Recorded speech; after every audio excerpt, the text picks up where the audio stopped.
In between the sajdas, we pray wa afini.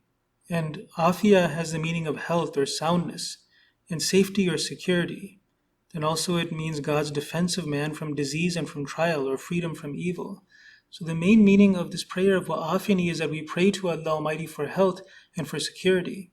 The Holy Prophet ﷺ used to observe this prayer specifying different parts of his body. He would pray that, "O Allah, grant me health in my body, afini in my body."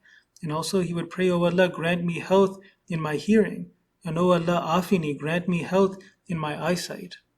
So when we pray for health, we pray not just for our physical health for our own worldly purposes, but the main reason is for our spiritual purposes. Hazrat Khalifatul Masih Rabi Rahimahullah said that, "Afini, grant me health so that I can follow your guidance." As we discussed before, guidance does not just mean being shown the right path, but being led up to the right path so that we can act on it. And to act on the correct guidance, in many cases, it does require good health. And our good health does benefit us. And poor health is something that does detract. Now, of course, if somebody suffers from poor health outside of their fault or outside of any blame on them, then Allah Almighty rewards us for our intentions. But if we suffer from poor health because of our own faults, then we suffer spiritually for our own faults as well. For example, the observance of the prayer, Salat. If because of our own neglect of our health and our own injuries or whatever it is, we're not able to observe the postures of prayer, then definitely there is something that a person loses in that prayer. There is a wisdom and there is a blessing and a benefit, an intrinsic benefit in taking and adopting that posture, which creates a very clear and definitive sentiment in the mind.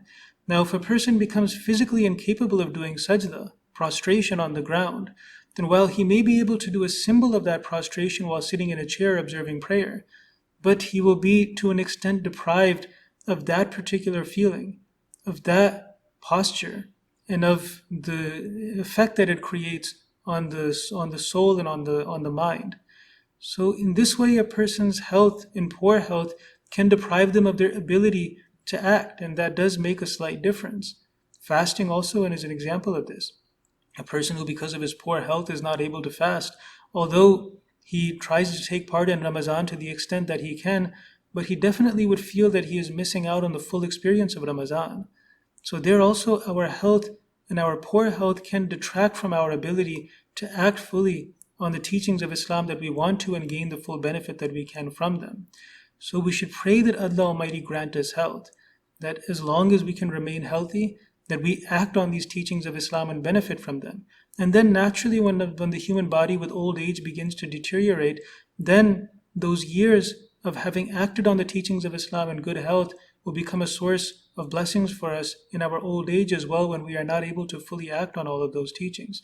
So afini is a prayer for health, but there we should also be mindful when we observe this prayer of what spiritual harms we can bring on ourselves by the physical harm we bring by neglecting our health.